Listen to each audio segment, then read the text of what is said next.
लोहे के नहीं बने हुए हैं, डर हमको भी लगता है, और जिसको भी डर नहीं लगता उससे थोड़ा सा बचिए, उससे दूर रहिए। जो भी बात बात पे सीना खोल ले, सीना दिखा दे, दूर रहिए। ऐसे बहादुरी नहीं होती। हर दिन अपने डर को जीतना ही बहादुरी है। हर दिन अपने आप को बहादुर घोषित करना बहादुरी नहीं। अगर उनको मेरी निष्पक्षता को लेकर चिंता हो रही होती तो ट्रोल मैं नहीं हो रहा होता, बाकी 50 एंकर हो रहे होते। तो उनको मेरी निष्पक्षता की चिंता नहीं है। उनको चिंता यह है कि जब हमने सबको खत्म कर दिया तो ये कैसे बचा रह गया है। तो वो हताश हैं। मेरे बचे होने के को लेकर या मेरे जैसों के बचे होने को लेकर वो हताश हैं। तो वो गालियां देते हैं, ट्रोल करते हैं। अगर मैं कहूं कि इसका कोई भी असर नहीं होता है तो ये ठीक बात नहीं होगी। अगर असर नहीं होता तो हम कहते भी नहीं। और इसलिए कहते हैं कि इसलिए नहीं कहता कि मैं कोई बहुत बेचैन हो गया हूं इनसे, बल्कि इसलिए भी आपसे बताता हूं। मैं लिखता हूं, मेरे दोस्तों से काफ़ी बहस होती है कि तुम क्यों ये बात पब्लिक में डालते हो। मैं हमेशा कहता हूं कि ये एक एस्टैब्लिश्ड पॉलिटिकल स्ट्रक्चर के तहत हो रहा है, इसलिए पब्लिक में ये बात डालनी चाहिए कि गालियां दी जा रही हैं। और बहुत ही वो मारने काटने की गालियां, तर्क वो करना नहीं चाहते हैं।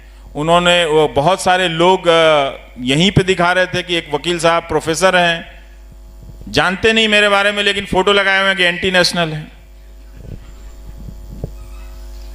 और अपना स्टूडेंट फॉलो करते होंगे। तो एक तरह से ये एक नेटवर्क बना है कि हम सब के बीच से एक समर्थक बनाने की लगातार कोशिश की जा रही है।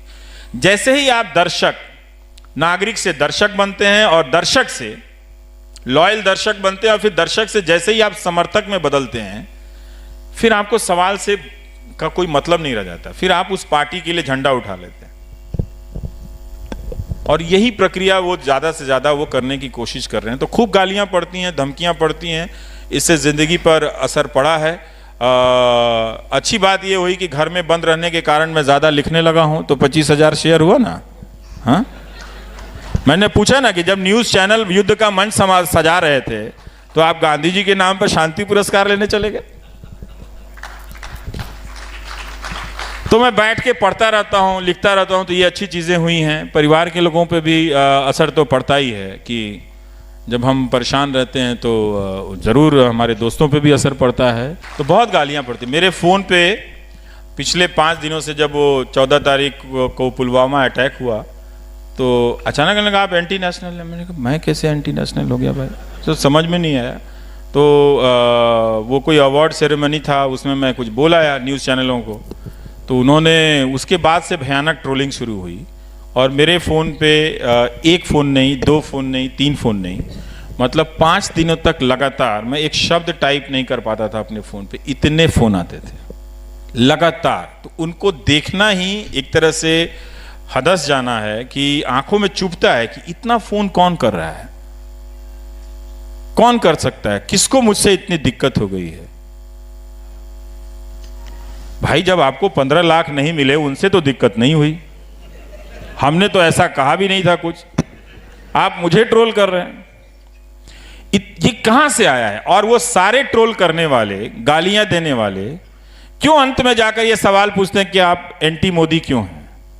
हम कहां एंटी मोदी, हम तो मोदी की मदद करते हैं सवाल पूछ के, ताकि समय पे पता चल जाए।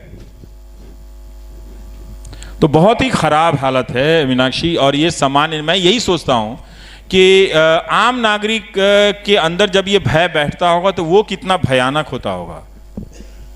मुझे तो फिर भी इसकी आदत हो गई। अगर आपके फोन पे कोई 4 दिनों तक लगातार हजारों की संख्या में फोन और 3000 से ज्यादा मैसेजेस भेज दे गालियों के, उनको देखना, उनको डिलीट करना, सबको एक बार में नहीं कर सकता क्योंकि पहले के कुछ मैसेजेस बहुत ज़रूरी होते हैं, उसको रखना, इसलिए आप सबको एक साथ बल्क में डिलीट नहीं कर सकते हैं।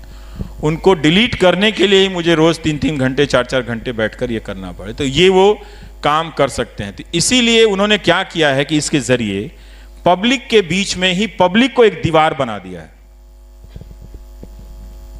वो इस लड़ाई में अब सामने नहीं है, वो उपदेशक हैं। 7 दिन तक लड़ाई हो जाए फिर वो कह सकते हैं कि हमारी लड़ाई कश्मीर को लेकर है, कश्मीरी लोगों से नहीं है। वो कह सकते हैं क्योंकि उनको बहुत सारी रैलियां करनी होती तो कुछ ना कुछ कहना है तो कहीं ना कहीं कुछ कह देते हैं वो। तो ये एक व्यवस्था बनी है जिसको उन्होंने लेजिटिमाइज किया या उनकी पार्टी की पॉलिटिक्स ने लेजिटिमाइज किया है। ये अब 5 साल के बाद अगर आप नहीं देख पाएंगे तो कब देख पाएंगे?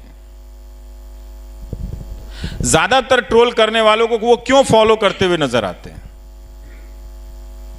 और वही सिर्फ ट्रोलिंग की बात नहीं है, उनके पार्टी के जो नेता हैं, जो आईटी सेल के जो व्हाट्सएप ग्रुप में जो मैसेजेस चलते हैं, सबकी भाषा एंकर से लेके वहां तक एक हो गई है और वो सब एक दिशा में जाती हुई दिख रही है। तो हम लोग सोशल साइंटिस्ट भी हो गए हैं, देखते देखते तो समझ में तो आती है ना बात की ये बात आ कहां से रही है और जा कहां से रही है।